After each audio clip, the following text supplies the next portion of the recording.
Hi children, wishing you a wonderful day.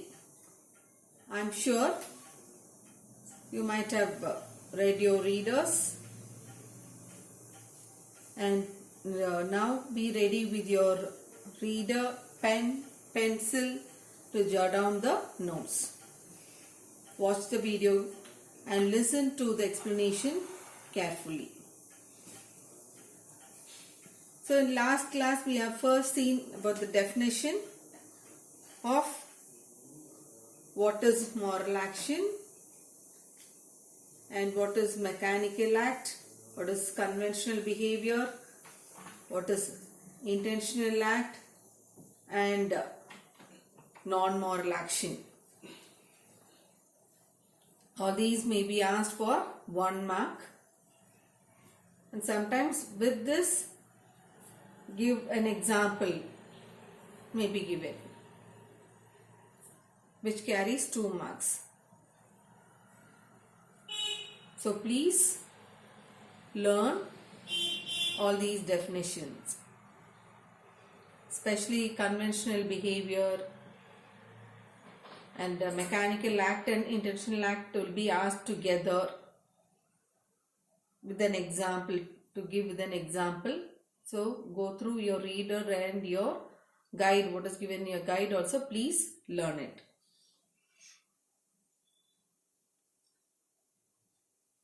Now a few questions from last class. It carries 1 mark. Why are our actions non-moral? Why are our actions non-moral?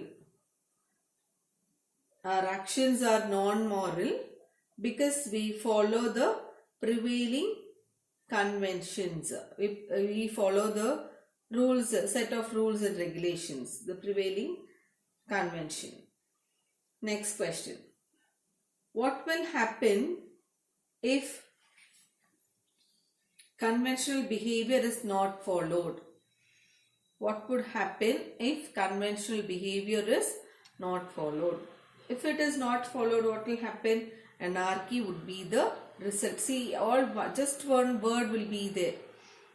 So only if you read the reader, you will be able to answer these questions.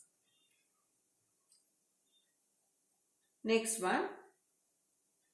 When does a messenger's act become moral? When does a messenger's act become moral? When he bears the order as his duty. When the messenger bears the order as his duty, then it becomes a moral act. Alright, today let me start with the second part of the video. What is moral action? By Mohandas Karamchand Gandhi. Now, your reader, take your reader. How can a man understand morality who does not use his own intelligence and power of thought, but lets himself be swept along like a log of wood by a current? So here he says, M.K. Gandhi, Mahatma Gandhi, he says that a man can never understand what is morality if he does not use his own intelligence. A man can never understand what is morality if he does not use his own intelligence and power of thought. So a man should use his intelligence to know what is morality.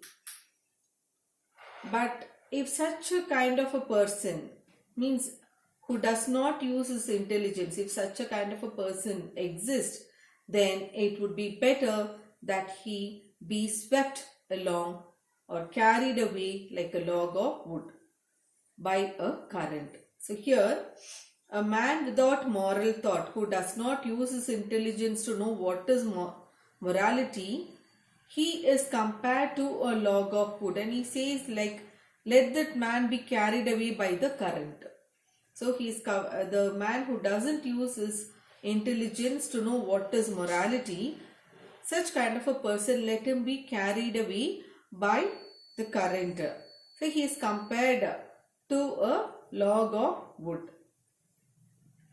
I think you understood this. Next.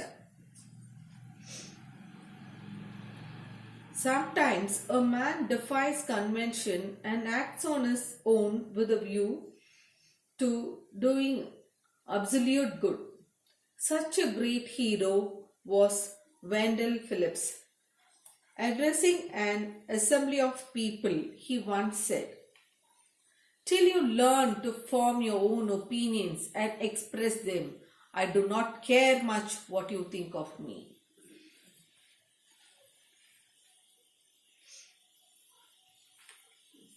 So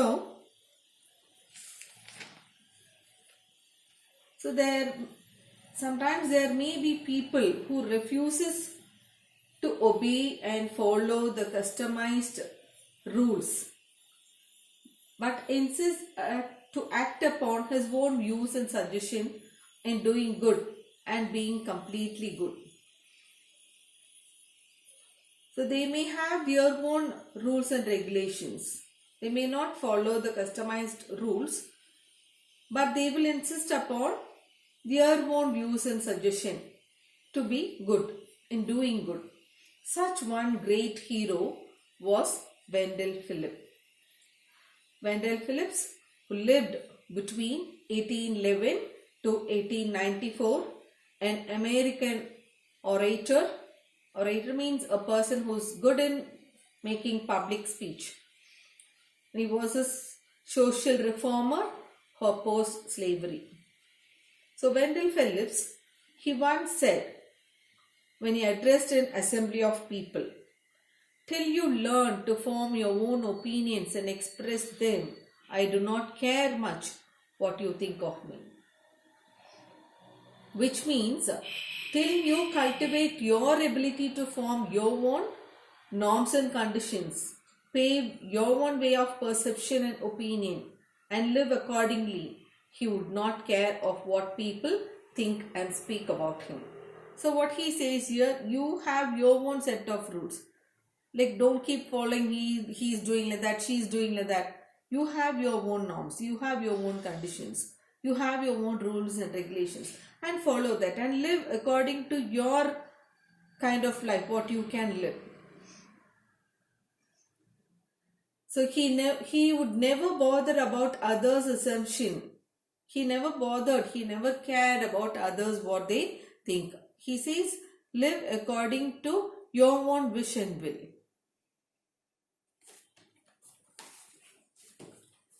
From the reader now. Thus, when we all care only what for our conscience says, then alone can we be regarded to have stepped on to the moral road. So, he says, so here Gandhiji says, so we have to set our own rules. Your conscience, your conscience will lead you in the right path. When we all have, each one of us have our own set of rules, give our ears cautiously, listen to what our conscience says, then we can consider ourselves that we have stepped on to the moral road. So we should have our own set of rules and have to cautiously listen to what that says and follow that. Then you can consider that you have stepped on to the moral road. So your conscience will lead you in the right path. So listen to it. Walk your own life, which means you are leading a moral life. So we can reach this stage. See here, Gandhiji says, we shall not reach this stage as long as we do not believe and experience the belief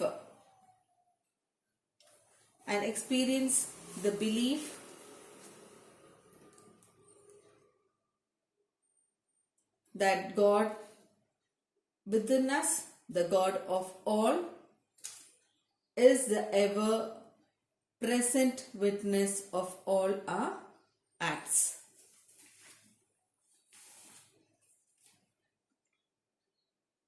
So,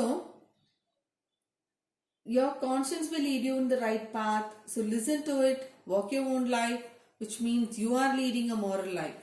So, we can reach this stage only when we believe and experience God, who resides within us. He is the God of all. He is omnipresent. He is present everywhere, in all, in each and every person. He is ever present, and God is the only witness to all our acts. So I think you understood this. So here Wendell Phillips says that you should have the ability to pave your own ways and live according to that. And Gandhiji says that only when you listen to what your conscience says and live according to that, and then only you will be regarded that you have stepped on to the moral road. And he says, so for that you should have the belief in God, who is the God of all, and He is within us, He resides within us, and He is ever present, and He is the only person who witnesses all our acts. Now a few questions from this point. According to Gandhiji, when can we regard ourselves to have stepped on to the moral road? According to Gandhiji, when can we regard ourselves to have stepped on to the moral road? The answer, when we care only for what our conscience says.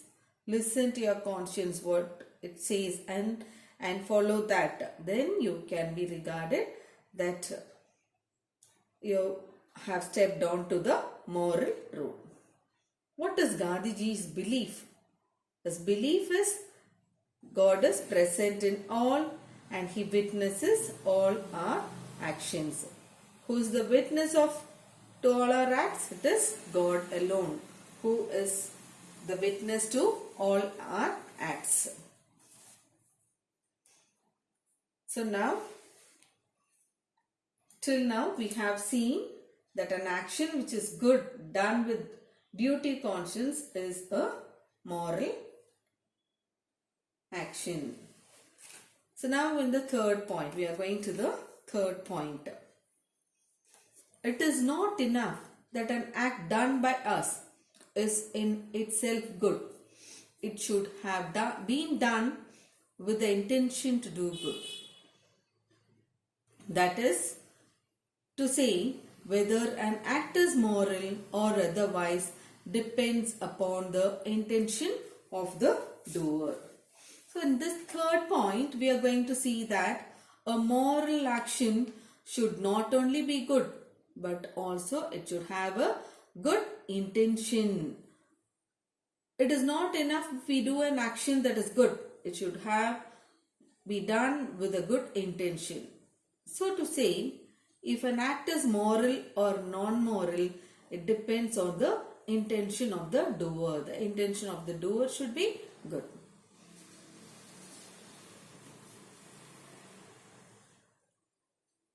So here Gandhiji tells about two men. Two men may have done exactly the same thing, but the act of one may be moral and that of the other the contrary. Take for instance, a man who out of great pity feeds the poor, and another who does the same but with the motive of winning prestige or with some such selfish end. Though the action is the same, the act of the one is moral and the act of the other non-moral. The reader here ought to remember the distinction between the two words non-moral and immoral. It may be that we do not always see good results flowing from a moral act. So here Gandhiji states an example here of two men. For instance, first one, a man takes pity on the poor and feeds the poor. The same act is done by another man. He feeds the poor, but with a selfish motive of winning prestige, name and fame, respect from the public. So both the men have done exactly the same act. Both are doing the same act, that is feeding the poor. But the first person act is out of genuine pity. He takes pity, it is genuine pity. And the second person is to win and gain some selfish motive. That is to win the prestige, name and fame, respect from the public. Though the act is same, but the act of the first person is considered to be moral and the second person is considered to be non-moral. So here, the reader should remember the noticeable difference between, the reader here ought to remember the distinction between the two words non-moral and immoral.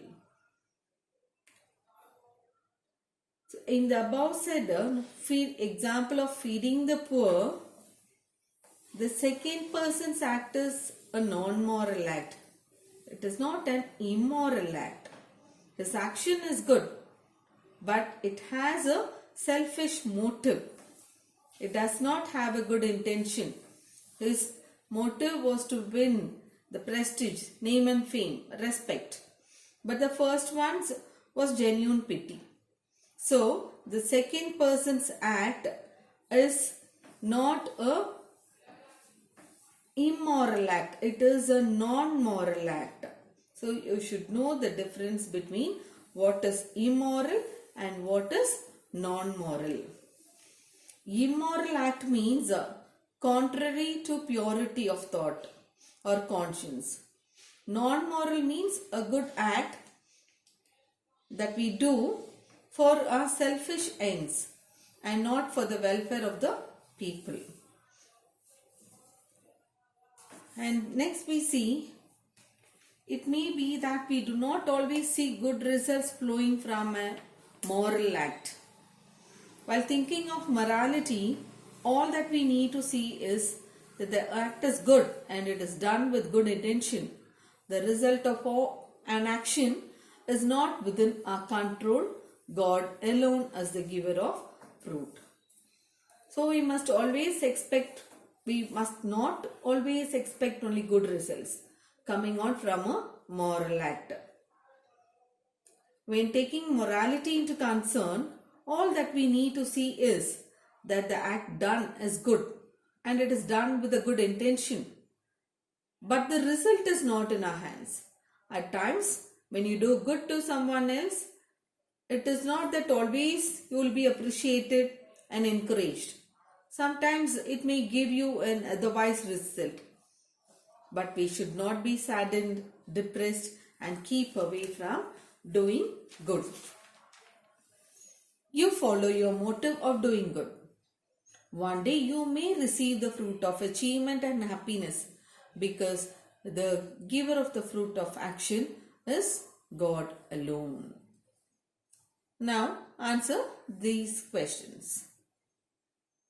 When does a good action become a moral act? If a person feeds the poor, so the good action becomes a moral act when it depends upon the intention of the doer. An example, if a man feeds the poor out of genuine pity, then his action is a moral one. But if a man feeds the poor for winning prestige or for some selfish end, then his action is not a moral one. Next question. Who is the giver of the fruit of actions? God. God is the giver of the fruit of actions.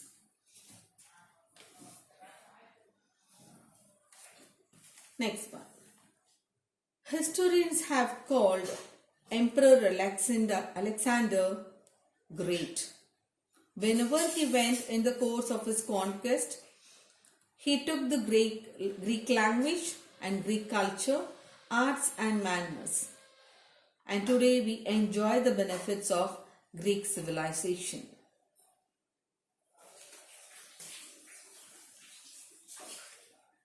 So, the Emperor Alexander has been described by historians as great. Alexander the Great, he is a Macedonian and lived between 356 to 323 BC, and son of Philip II. He was one of the greatest conquerors of the world. So in the course of his conquest, wherever he went, he took his Greek language, Greek culture, arts and manners to other countries. He spread the Greek language, the Greek culture, the arts and manners to other countries. Due to that influence, only today we enjoy the Greek civilization. But the intention of Alexander behind all this was only conquest and renown. Who can therefore say that these actions were moral? It was all right that he was termed great, but moral he cannot be called. So, Alexander's intentions behind that act, that is spread Greek language, Greek culture, arts and manners, behind that was only conquest, and he wanted to get fame, become famous. So we can never say that his actions were moral. So Gandhiji does not consider Alexander's action as moral because his intention was not good. It was conquer and to gain name and fame. He was all right that Alexander is termed as the great, but he cannot be termed as a moral person. The question now,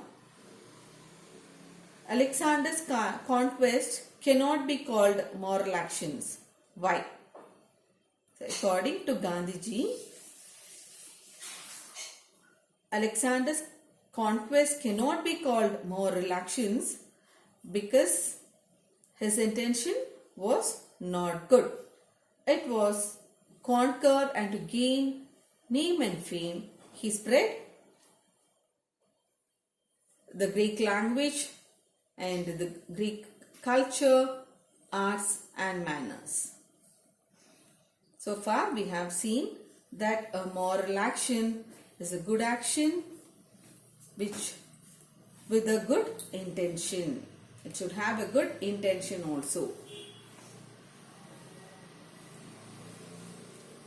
Now coming to the fourth point. These reflections prove that it is not enough for a moral act to have been done with a good intention, but it should have been done without compulsion. There is no morality whatever in my act if I rise early out of the fear that if I am late for my office, I may lose my situation. So in the fourth point, next what we are going to see is a moral action is an action which is not only good, not only with a good intention, but also it should be done without fear and compulsion. So there is no morality in the act if a person wakes up early and rushes to office out of fear that he may be late to office or lose his position. So it is not a moral action, that is waking up early and rushing to office. It is not a moral action. It is just if it is just out of fear. And next, similarly, if a person lives a simple and plain life when he has no means and life and unpretentious life, if I have not the means to live otherwise, but plain, simple living would be moral if, though wealthy, I think of all the want and misery in the world about me and feel that I ought to live a plain, simple life and not one of ease and luxury. So, if a person lives a simple and plain life when he has no means to live a wealthy and luxurious life, a person who lives a simple life and plain life because he has no money, he is not wealthy enough to live a luxurious life, then it cannot be called as a moral content because there is no moral content in it. But a simple and plain life would become moral. So when will a simple and plain life become moral? When a wealthy person, he has all means to live a luxurious life, such kind of a person thinks of all the wants and misery in the world and feels that he should live a simple and plain life and not one of ease and luxury.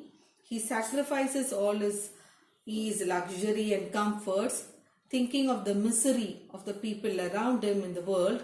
Then such kind of a life is called as a simple and plain life. So now a question here. When does a simple life becomes moral? So a simple life becomes moral when a wealthy person lives a plain and simple life. He sacrifices his ease, luxury, comfort, thinking of the misery of the people around him in the world. Then it becomes a simple life becomes moral. Okay, children. So today's class we'll wind up with this particular point. We are ending up. Please read the lesson daily without fail. And today's home assignment, learn and write question number 6 to 9, 12 and 14. And in your classwork, write question number 6 to 9, 12, 14 and paragraph writing question number 2. Post it tomorrow without fail. Please do your classwork and homework on time. Read point number 3 and 4. Last class we have seen 1 and 2, 3 and 4. So all the 4 points, read it from your text. And grammar, do page number 85, B main 1 to 10. Last class I have asked you to do page number 84, A main 1 to 10. And now today only 10. And today page number 85, B main 1 to 10 in your reader. Thank you.